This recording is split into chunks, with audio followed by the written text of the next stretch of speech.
میں یوں بیان کر رہا ہوں کہ ہم میں سے بہت سارے لوگ ان کو بچہ سمجھتے ہیں، جبکہ عالم انوار میں بچہ اور بڑا نہیں ہوتا، یاد رکھیں۔ وہ دنیاوی اعتبار سے تھے، ان کا نور مقدس اس دنیا میں 6 مہینے رہا۔ حضرت آیت اللہ العظمیٰ مرزا قمی آج سے 216 سال پہلے دنیا سے رخصت ہوئے۔ ان کی قبر آج بھی قم میں حضرت معصومہ کے حرم کے بالکل سامنے ہے۔ آج بھی وہاں پر بڑی تعداد میں جس کو حاجت ہوتی ہے ان کی قبر پہ جا کے قرآن پڑھتا ہے اور حاجت طلب کرتا ہے۔ لیکن وہ مرجع جب اپنے زمانے میں تھے، آپ جانتے ہیں کہ بعض دفعہ درس سے پہلے اپنے شاگردوں سے کہتے تھے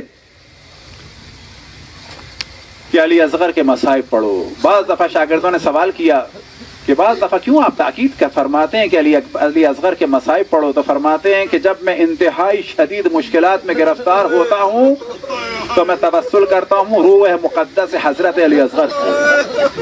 شاگردوں نے سوال کیا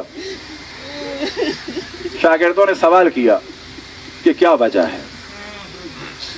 وہ وجہ بعد میں بیان کروں، ایک واقعہ اور بیان کر کے کہ جس کے بعد ہمارا تعلق اہل بیت سے اور خصوصاً اس 6 ماہ سے بھی مضبوط ہو اور ہم توسل کریں جہاں چہاردہ معصومین سے، جہاں جناب عباس سے، تو وہاں جناب علی اصغر کو فراموش نہ کریں۔ ایک کتاب ہے حضرت آیت اللہ محسن خرازی کی جو معجزات پہ انہوں نے لکھی ہے، اس میں انہوں نے نقل کیا ہے آیت اللہ احمدی میانجی سے۔ وہ فرماتے ہیں میرا ایک دوست تھا، اس کا نام تھا مرزا ید اللہ۔ مرزا ید اللہ کا بچہ تھا جس کو دورے پڑتے تھے۔ ایک دن اس بچے کے ماموں نے کہا، گر جاتا تھا، بے ہوش ہو جاتا تھا، جسم نجس ہو جاتا تھا، جسم سے نجاست خارج ہوتی تھی۔ ایک دن اس کے ماموں نے کہا کہ میرے دل میں آیا ہے کہ جناب علی اصغر کو عریضہ لکھوں، خط لکھوں، اپنے نام سے نہیں، اس بچے کے نام سے۔ بچہ 4 سال کا ہے، بچہ 4 سال کا ہے۔ یہ بات سب کو پسند آئی، مرزا ید اللہ کو بھی پسند آئی۔ خط لکھا گیا، آپ جانتے ہیں کس عنوان سے؟ السلام علیکہ یا باب الحوائج۔ جناب علی اصغر باب الحوائج ہیں۔ یا علی اصغر، میں 4 سال کا بچہ ہوں، شدید بیمار ہوں، علاج کراتا ہوں، نتیجہ نہیں نکلتا ہے، ڈاکٹروں نے جواب دے دیا ہے، میں آپ کو واسطہ دیتا ہوں، آپ کے والد کا، آپ کی والدہ کا اور بہن کا، کہ مجھے شفاعت عطا فرمائے۔ اب یہ عریضہ لکھا گیا، بعد میں اس بچے کی انگلی پھرا کر اس پر اس کا نام لکھ کے سائن کیا گیا اور انک لگا کے اس کی انگلی کا انگوٹھے کا نشان لگایا گیا۔ بعد میں مرزا ید اللہ کہتے ہیں کہ میرے دل میں آیا کہ اس کو رکھوں کہاں، تو دل میں آیا کہ کوئی کربلا جا رہا ہو تو وہاں بھجوا دوں۔ ایک وقت آیا کہ انہوں نے کچھ لوگوں سے پوچھا، پتا چلا کہ 5-6 لوگ ہیں کربلا جا رہے ہیں۔ ایک سے ان کی ملاقات ہوئی اور کہا کہ یہ امام حسین کی زری میں ڈال دینا۔ آپ جانتے ہیں کہ جناب علی اصغر کا جسم اطہر کہاں ہے؟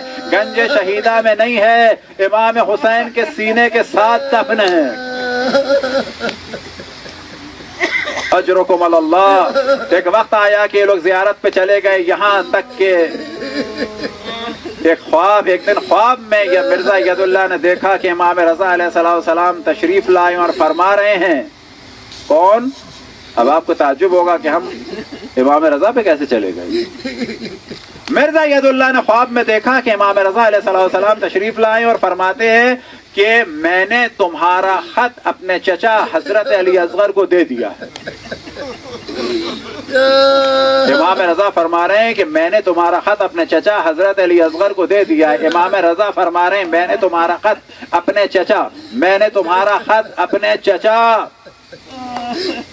امام رضا فرما رہے ہیں 6 مہینے کے بچے کے لیے، وہ بچے نہیں ہیں، میں نے تمہارا خط اپنے چچا جناب علی اصغر کو دے دیا۔ ان کی گھبرا کے آنکھ کھلی، کیا دیکھا کہ بیٹے پر کچھ بہتری کے آثار نظر آ رہے ہیں۔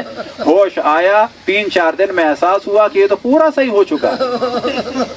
3-4 دن میں کیوں احساس ہوا؟ صحیح تو ہو چکے تھے، کیونکہ یہ گر جاتا تھا بچہ، بے ہوش ہو جاتا تھا بچہ۔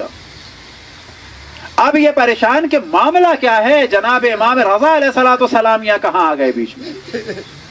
خط تو میں نے بھجوایا تھا ذریعہ مقدس امام حسین میں. ایک وقت آیا کہ کافی عرصے کے بعد, سمجھے مہینے 1.5 مہینے کے بعد وہی ظاہر ملا. اس نے کہا, انہوں نے کہا کہ بچے کو میرے شفا ہو گئی. تو وہ کہتا ہے کہ ہاں, اور اس کے بعد اس نے بتایا کہ معاملہ یہ ہوا کہ ہم نے جانے کا ارادہ کیا, ایک ایک 2 کر کے. میرے دوستوں کو مشکلات ہوئیں اور وہ جانے کا ارادہ ان کا بدل گیا. میں تنہا رہ گیا. میں نے سوچا کہ کربلا نہیں جا سکتا تو مشہد چلا جاؤں. جب میں مشہد گیا تو میں نے سوچا اگر ذریعہ امام حسین میں ہی عریضہ نہ ڈالوں تو امام رضا ہی میں ڈال دوں. یہاں انہوں نے عریضہ ڈالا امام کی بارگاہ اقدس میں. وہاں انہوں نے خواب میں دیکھا, امام نے فرمایا کہ میں نے تمہارا خط اپنے چچا جناب علی اصغر کو دے دیا ہے.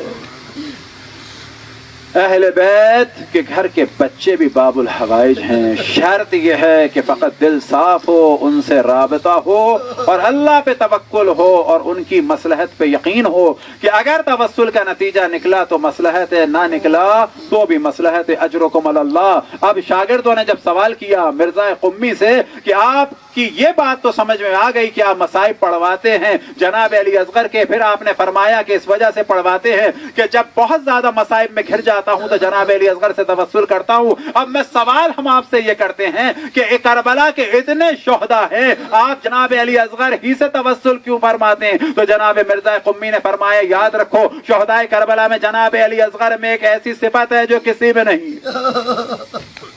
جب کسی میں نہیں تو مراد یہ ہے کہ نہ امام حسین میں نہ حضرت عباس میں. اب شاگردوں نے گھبرا کے سوال کیا کہ کون سی صفت ہے کہ جو امام حسین میں بھی نہیں؟ وہ فرماتے ہیں دیکھو کربلا کے ہر شہید نے اپنا کچھ نہ کچھ دفاع تو کیا, اپنا کچھ نہ کچھ دفاع تو کیا. یہ علی اصغر ہے کہ جو اپنا دفاع بھی نہ کر سکا, حرکت کی بھی طاقت نہیں تھی, بس مصائب ختم ہو گئے.